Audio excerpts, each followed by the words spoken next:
The room can see you. Hopefully you can see the room. We're going to say hi at the top to Amanda. How you doing, Amanda? I'm fantastic. How's everybody else doing? It's a great crowd there, and hopefully you had a fun time yesterday, and I'm looking forward to having a better time today. Excellent. Well, thank you for joining us. This is going to be kind of special. I think, Amanda, do you have a couple of Hammett, Cannett, or Will Ammets for us? I do. This is kind of the Dayton special. I don't know if everyone is familiar or not, but I love to pick up photos from social media and share them with our host. And we decided they're Hammett or Cannett. I think we're going to have a lot of Hammets today. Very good, very good. And Dawn, how you doing? I'm great. I'm sitting out on the porch this morning, a little vitamin D from the sun up there, and just having a great time. I'm happy to be here. I wish I was there in person, though. Not that you can tell, but I'm wearing a 2019 Hamvention shirt, so I'm there in spirit and attire. All right. You can still hear us, guys, right? Yes. Okay. Those are our folks online, so we're going to take your questions and all of that, and this Hammett or Cannett is going to be you guys' participation. We do have a number of Ann friends with us. Tamith, I think you have to go quickly to another thing and then come back, right? Yeah, So, yeah. So why don't you? Well, I think you're the only one that has a tight schedule, or do you have to bail out too? Pretty soon. I go after. Okay. Tamith, why don't you come up first and we'll have a chat with you, and then we can let you you're free to move around. So I'm gonna. Free to move up now. That's right. Yeah, you click yourself. So they can hear. Yeah. Okay. So how are you, Tamith? I'm good. Thanks for joining us. We did have a question before starting. Who was it? Was it Steven? Oh, sorry, Paul. It was Paul, right? Did you have the question for Tamith, Bud? Well, hold on. Let me get the mic and see if we can do this.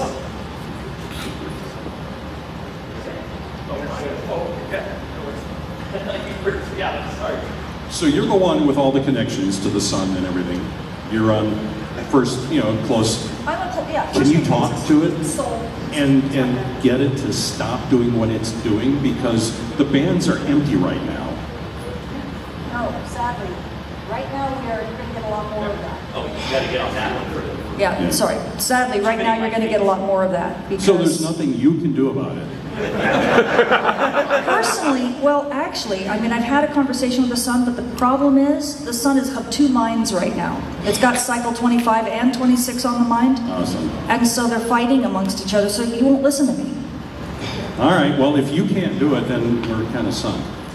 Well, I don't know if we're sunk. We just got to wait a few years. All right. Thank you. You're welcome. So I don't want to put you on the spot for live sun information, but what can we expect, I guess, coming up here? And I know you just said it's pretty chaotic, but what is the recommendation for all us hams? My recommendation for those who did not see my antenna form yesterday, I know it wasn't in the book, so I've got a lot of people coming up and asking me, have you given a talk yet? And I was like, yeah, yesterday, but I wasn't listed. The whole antenna form wasn't listed for some reason, so sadly. But for part of the talk, I actually gave kind of an update on where we are in the current cycle. And basically the bottom line is get your QSOs in before the end of 2027, because likely the solar flux is going to fall below 100 starting around then. The sun is about 6 to 9 months ahead of schedule. And I actually like this part of the solar cycle because it means I can actually be correct once in a while. The sun is going through the declining phase now. If you notice that drop in F10.7 recently, right? It went from 160 or 170 down to the teens, 110 something. Right. That's the indicator. Okay, we're officially in the declining phase.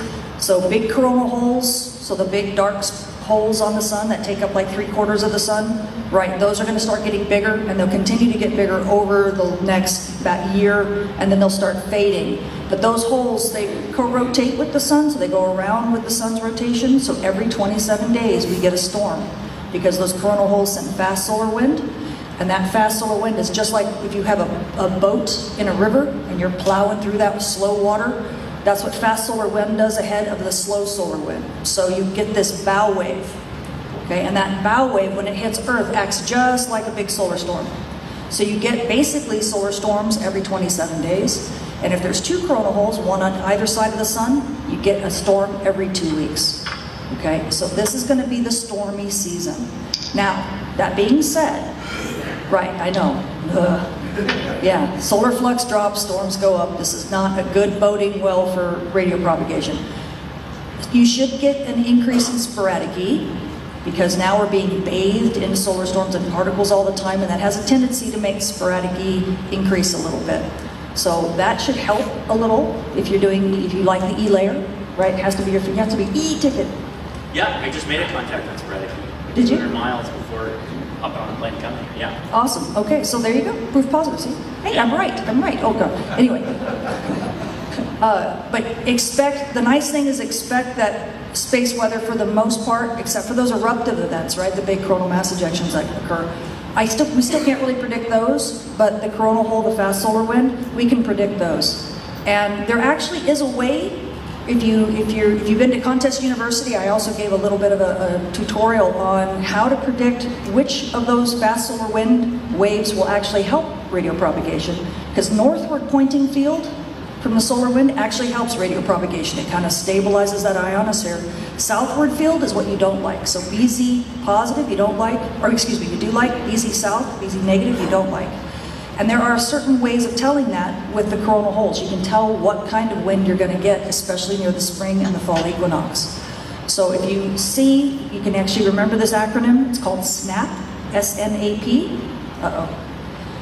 And what it means is in the spring, if you see a coronal hole on the Swipsy puts these big drawings out. Have you guys seen the big drawings? They're called synoptic charts. If you look at them, they're hand-drawn every single day, and they'll draw pictures of the coronal hole. And in the coronal hole, they'll have a plus or a minus. And all you have to remember is SNAP. Spring, negative. Autumn, positive. That's when you storm. So those are the coronal holes you don't like. Okay? So if you're in the spring and you see a negative coronal hole, something that has a negative sign in the coronal hole, that's one's going to give you a storm. If you're in the autumn, right, if you're in fall, and you see a positive in those coronal holes, that's going to give you a storm. Okay? So look for the ones that are the opposite of that, and you don't have to go, oh no, not more fast wind. Okay? Because you'll actually find that it might actually help you. But that's what we get for the next couple years, and then expect a couple last gasps. We'll have like some big solar flares, like probably the biggest of the cycle, right before we go into solar minimum. And that's pretty much the typical behavior of the sun. Outside of that, I don't know. Okay. Well, thank you, Tamitha. Appreciate it, everybody. Thank you. Thank you. At some point, she may have to leave and come back, so we'll take questions towards the end. I know we don't have like a full hour, but you know, we'll try and take any questions we get. Yeah, absolutely. Thanks for coming. I'll be back. Yeah, I will need that. Yeah. Thank you. Well, we'll just hear you walking down the street. The problem with these is if you're live and you're like, you know what, I'm going to go to the restroom really fast. That's not good.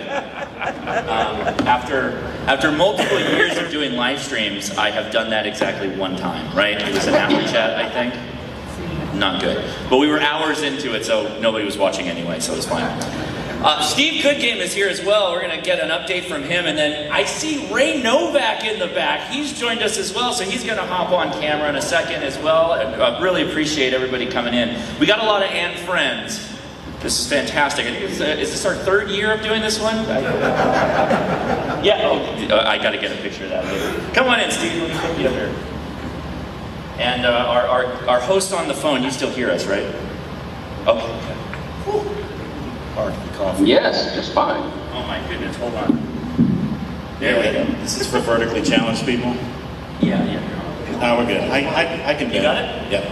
All right, I'm Steve Goodgame, K5AT. This is for you, good game. Shut up, I can't drink real coffee. I'm the Education and Learning Manager at ARRL. I'm going to go ahead and start by saying thank you. The Teachers Institute program is completely donor funded, and a lot of those donors are probably sitting in this room for the last couple of YouTube telethons. Josh and Mike and all the other YouTubers kind of rallied together to raise money, and It's about $70,000 for the last 2 years that they've raised for TI. Thank y'all, and thank y'all, because we could not do what we do without donors. We went from 3 years ago having 2 TIs a year. Last year we did 7. This year we're doing, it looks like we just locked in our 16th TI in Seattle. If you think we're going to have average 15 teachers per Teachers Institute, you can do the math on that, but the number gets really big. And especially when you start thinking the average teacher that comes through Teachers Institute teaches about 75 to 100 kids a year. So you can see the impact we're having on kids. And we're starting to get some results back. We have a couple model schools that we have out there. In Staten Island, New York, teacher there, Everton, has licensed 399 kids. We're going back in June. We'll break the 400 mark in June. We're not ignorant. We know that not every one of these kids is going to stay in ham radio forever, but a good percentage of these kids are. They're doing things that might be kind of ham radio adjacent in a lot of things. Like, for example, several of them are involved in the Sea-Perch program, and they're now using ham radio to transmit their video images from the drone itself.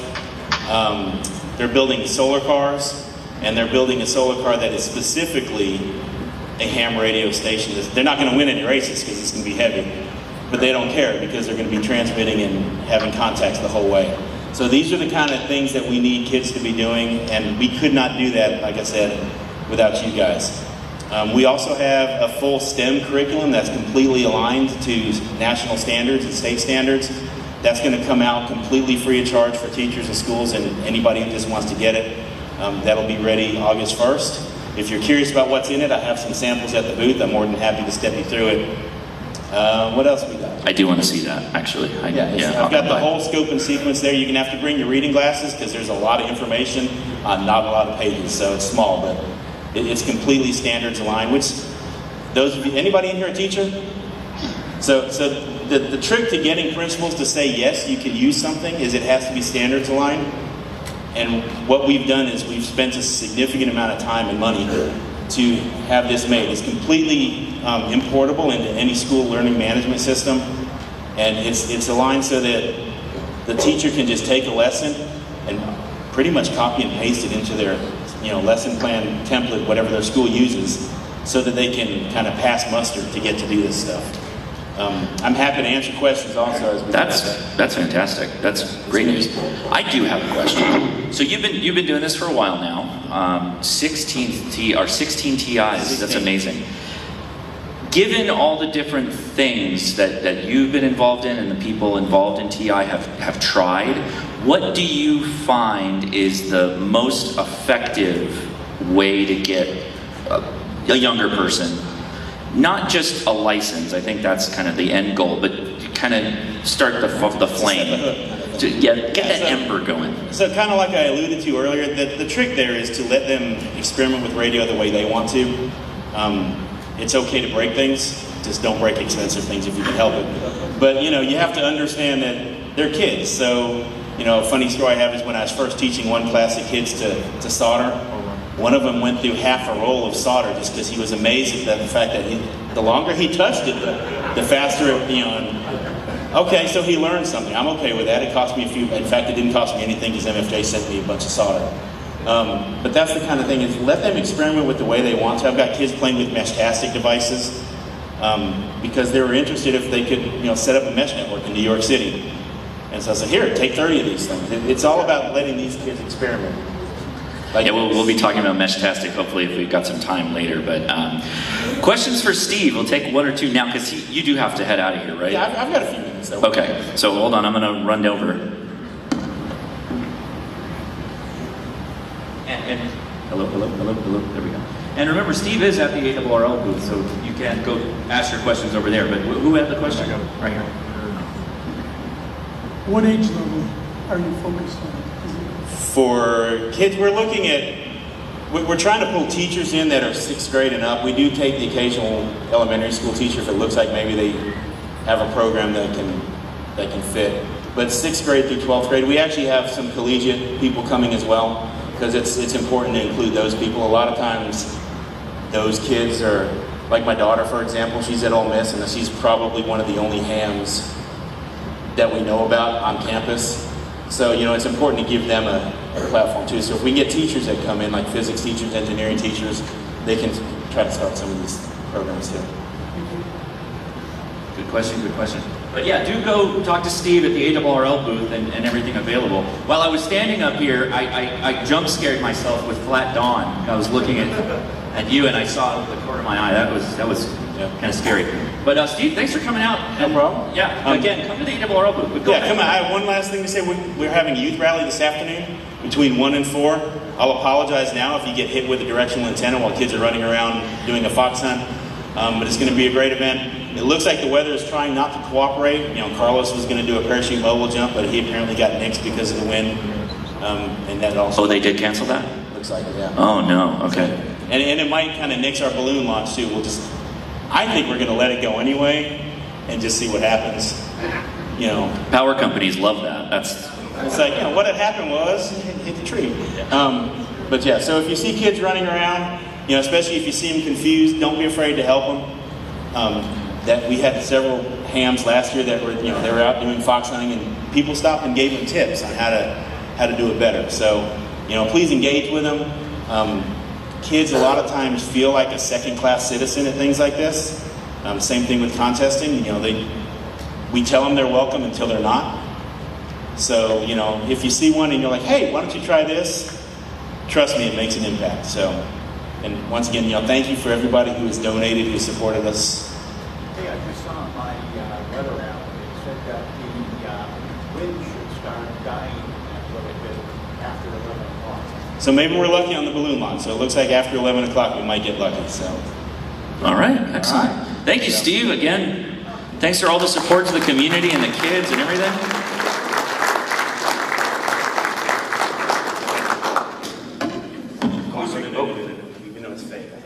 Okay. It's a simulacrum of coffee, but he still needs it. Mike, I'm gonna go to the bathroom. Oh, my mic, yeah. Bring that back here. It's amazing that I haven't just ran out of these things. I'm constantly going to buy more. But we've got somebody else who's extremely busy as well over at the Icon booth. Ray Novak is here, everybody. Come on down.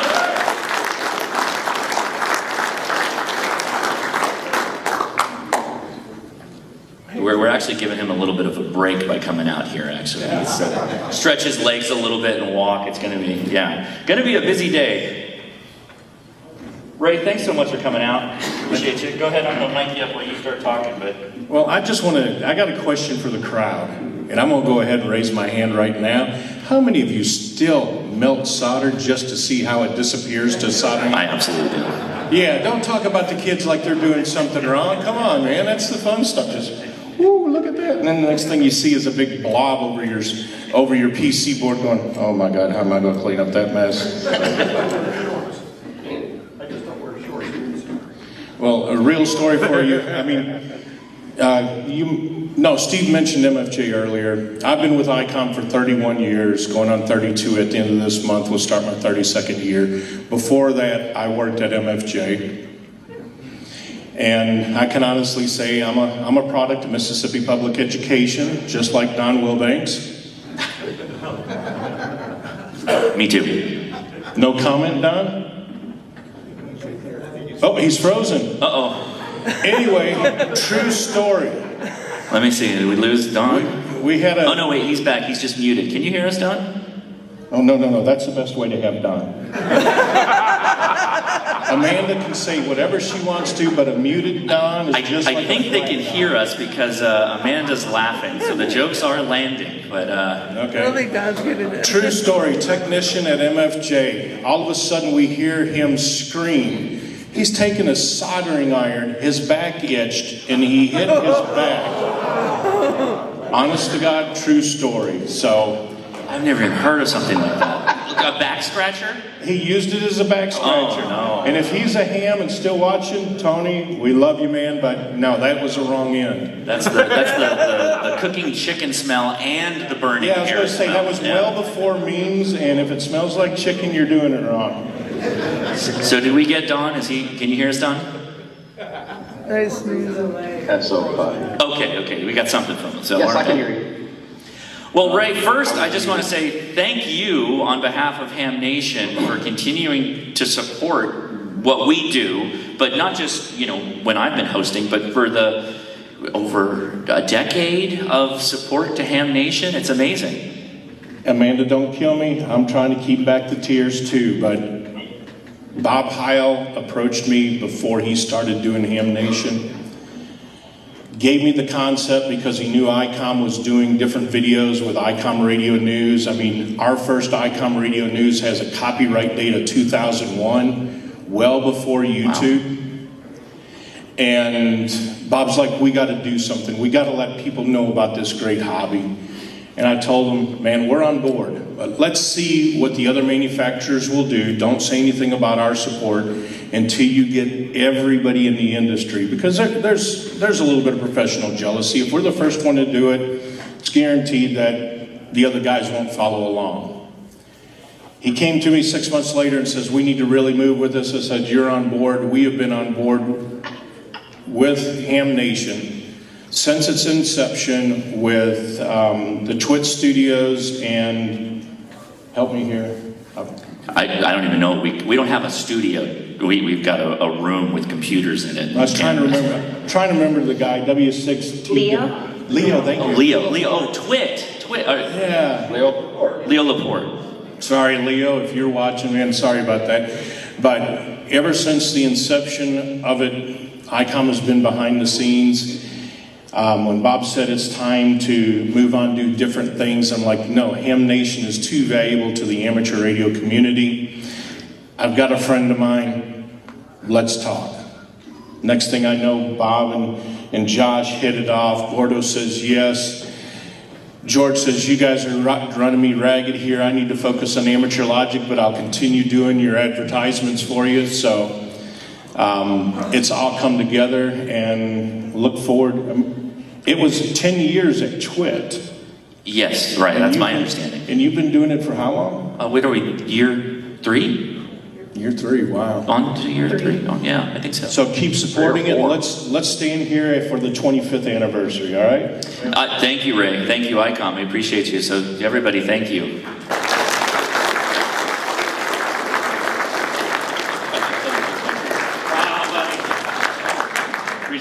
Appreciate you, Ray. Thank you. Well, I'm not trying to play jump rope with you. I'm sorry. I want to comment on Ray's Mississippi education, but I'm on Mississippi Wi-Fi, so it's a little bit slow. But we still got you, Don. That's the important thing. We can still see and hear you, so that's great. Speaking of George is here with us. I'm sorry. Why don't you come on down, George?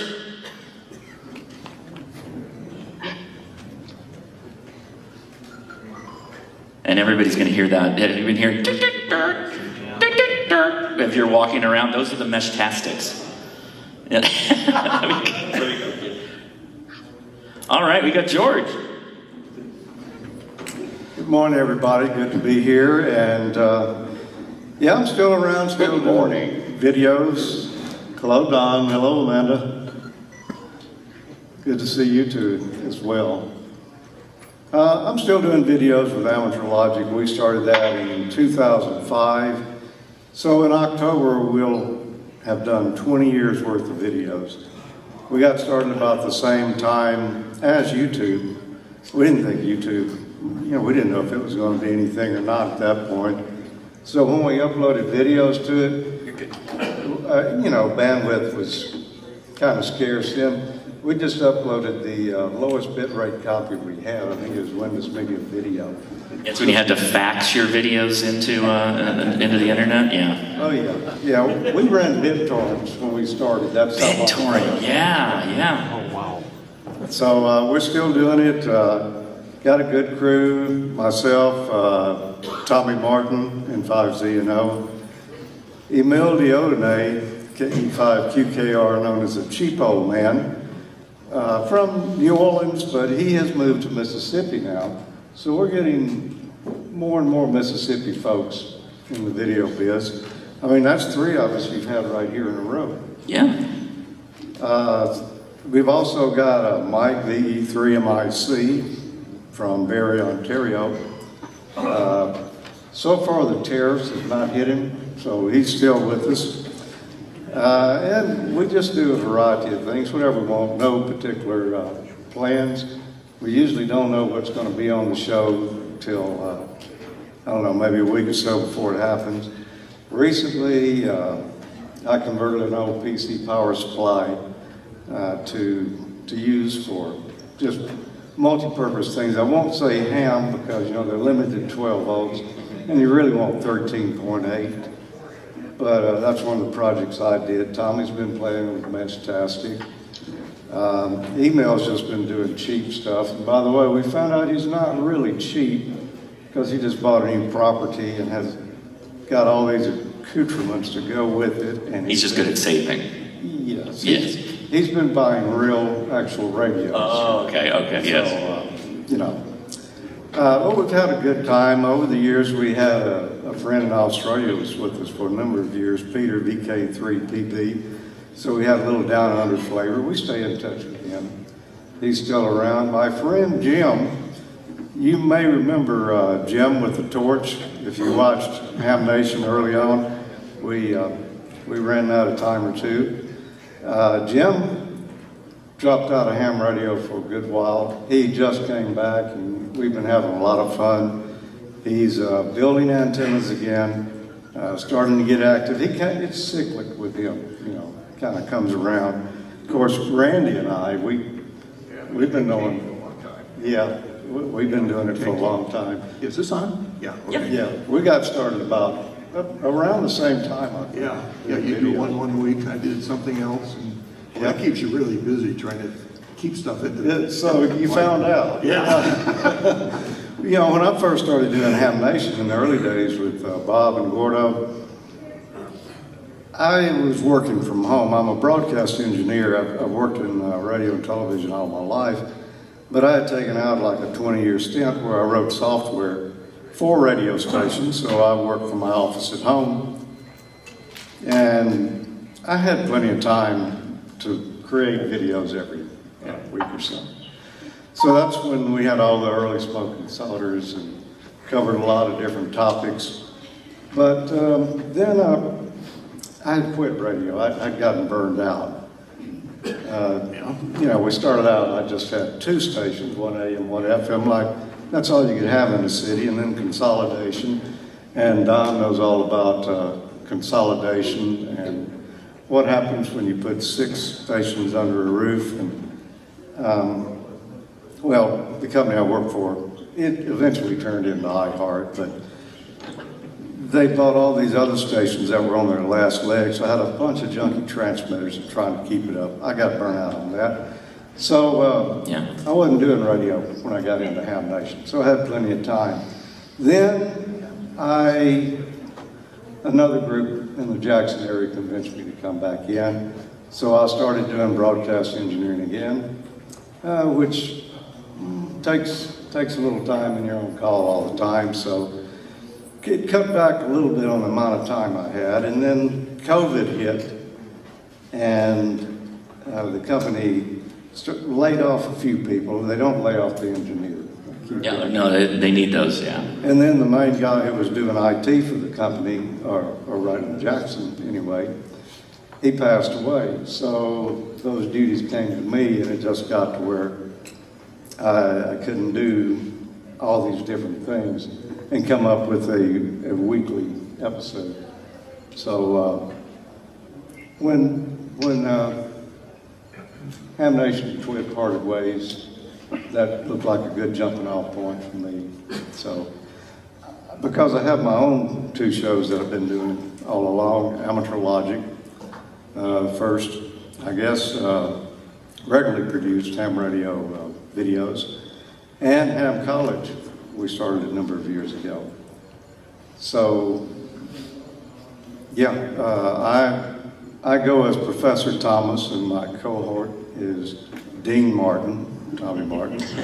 I'm not a real professor, I just play one on internet and television, but we've been all the way through technician, general, and extra now. and we've circled back around. We're on technician again. So if you've got any friends, kids, old guys that still aren't licensed, well, send them over to Ham College. We have a lot of lessons on there, and try to make it simple, a little entertaining to get folks interested in it. What were you saying? Yeah. Josh. Well, I was going to say thank you, George. Literally, George, the voice of ICOM when it comes to Ham Nation, right? Because you're still doing the ad for us, and we really appreciate it. Yeah, still doing those, and ICOM has been very good. Fantastic. To me, to Ham Nation, to Youth on the Air. If you look around at all the different events with ham radio that are going on, if they've got a radio sponsor, it's a good chance it's going to be ICOM because they give back a lot. Indeed. Well, why don't you have a seat, George, and if we have time at the end, hopefully for questions, we'll go ahead and take those. I'll grab the mic from you. I realize I left that on. See, I'm going to lose these things. Just clip it. Yeah, you got it.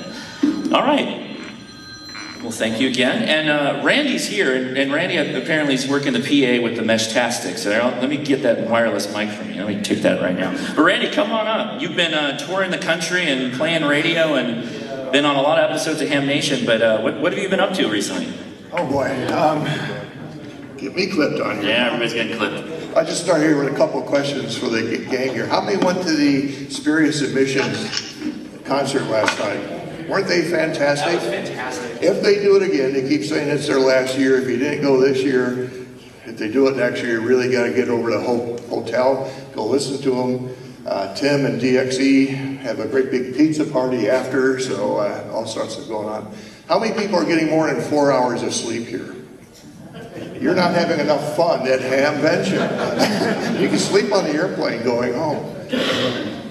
So for the past year or so, I've been really focused on the DX Marathon.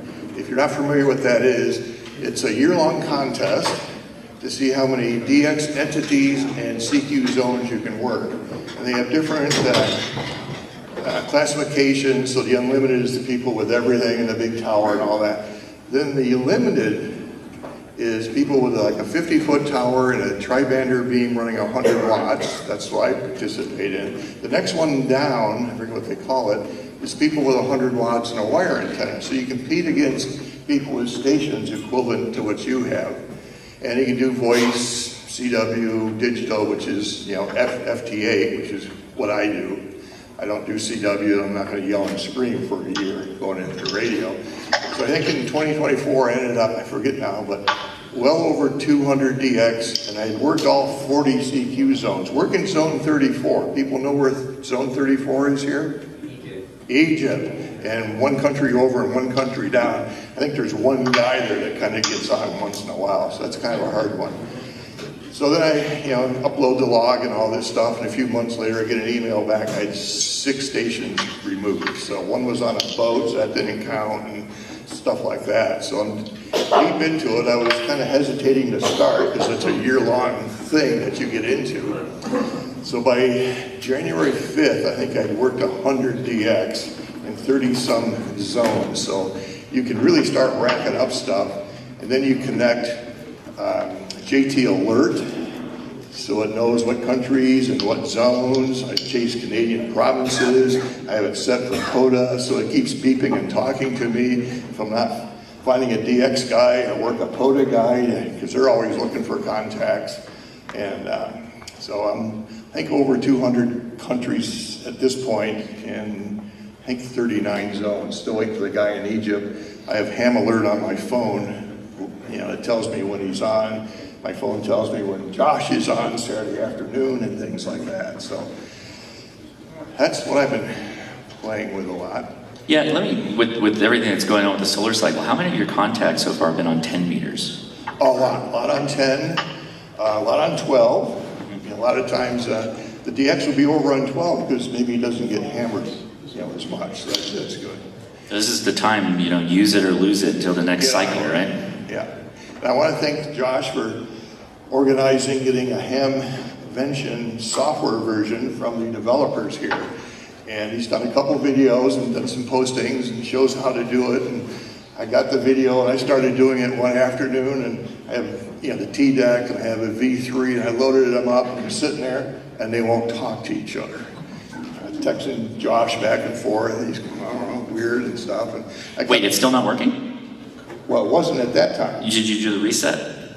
No, before their second software. Oh, yes. Oh, gotcha. Yes. The radios were on the wrong channels. This was on frequency slot channel 50, and it should have been on 31, so they fixed it and got us another update. So this is literal beta testing. The Meshtastic developers reached out to me and said, hey, Hamvention's coming up. Last year we had difficulty, and so they made a custom firmware. You were one of the first debuggers, basically. So I may have found the bug. I don't know. You did. You actually were the one that found it, and I reported it to them. They fixed it like the next day. Great, thank you. They updated the firmware, and then I had to tell everybody refresh, because it was for the T-Deck, specifically the one with the little keyboard on it. So yeah, good job, Randy. You caught a bug. Yeah, so there's well over, I think, 200 guys on here playing with this weekend. I'm not sure there's any meaningful communications going on.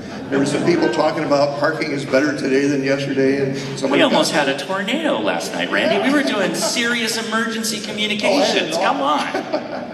All right. Thank you, everybody. Thank you, Randy. Thank you.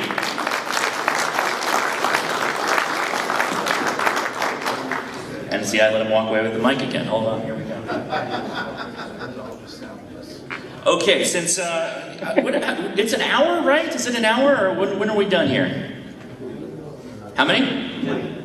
We have 10 minutes left? 15. Well, the guy in the back who runs the thing is telling me 10. So we better get to some ham it, can it, or what am it. I think we need to do that right now. So let's see if I can switcheroo this real fast. And I will share my screen. Yes, please.